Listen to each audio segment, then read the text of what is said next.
Hi friends, அஸ்ஸலாமு அலைக்கும். இன்றைக்கி ஒரு வெண்டைக்காய் பொரியல் சூப்பராக பார்க்கலாமா? ஒரு சட்டியில் வெண்டைக்காவை போட்டுட்டு கொஞ்சம் கல் உப்பு போட்டுட்டு அதை நல்லா பிசுப்பு போகிற வரைக்கும் நல்லா வதக்கி விடணும். ஹை ஃப்ளேமில் வச்சு நல்லா வதக்குங்க. நல்லா வதக்கணுன்னா அதில் உள்ள தண்ணியெல்லாம் எல்லாம் ட்ரை ஆகிடும். இன்னொரு சின்ன கடாயில் ஒரு 2 குழிக்கரண்டி எண்ணெய் ஊற்றி வெங்காயம் போட்டு நல்லா அதையும் வதக்கணும்.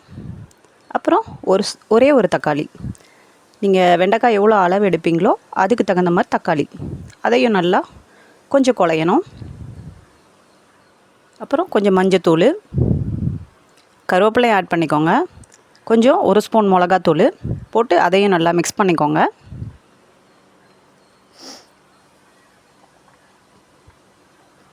ஒரே ஒரு பச்சை மிளகா அதையும் சேர்த்துக்கணும். அப்புறம் அந்த வதக்கி வச்சோம் இல்லையா வெண்டைக்காய், அதையும் அதோட ஆட் பண்ணிக்கணும். ஆட் பண்ணிவிட்டு அப்படியே நல்லா மிக்ஸ் பண்ணி விடுங்க.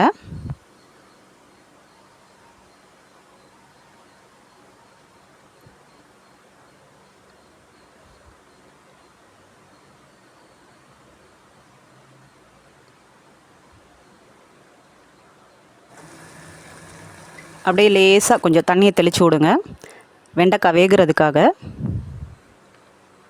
உப்பு மறுபடியும் சேர்க்க வேண்டாம். நீங்கள் செக் பண்ணி பார்த்துட்டு தேவைப்பட்டால் போட்டுக்கலாம். அந்த நம்ம வதக்கணும் இல்லையா ஃபஸ்ட்டு, அதுவே போதுமானதாக இருக்கும்.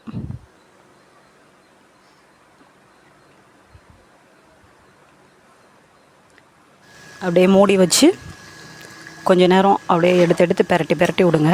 தண்ணி பத்தலைன்னா லேசாக மறுபடியும் தெளிச்சுக்கலாம். ரொம்ப தண்ணி ஊற்றிடக்கூடாது, குழஞ்சிரும். உதிரியாக இந்த ஸ்டேஜில் வரும்போது ஆஃப் பண்ணிவிடுங்க. பிளேட்டிங் பண்ணியாச்சு. வெண்டைக்காய் பொரியல் ரெடி.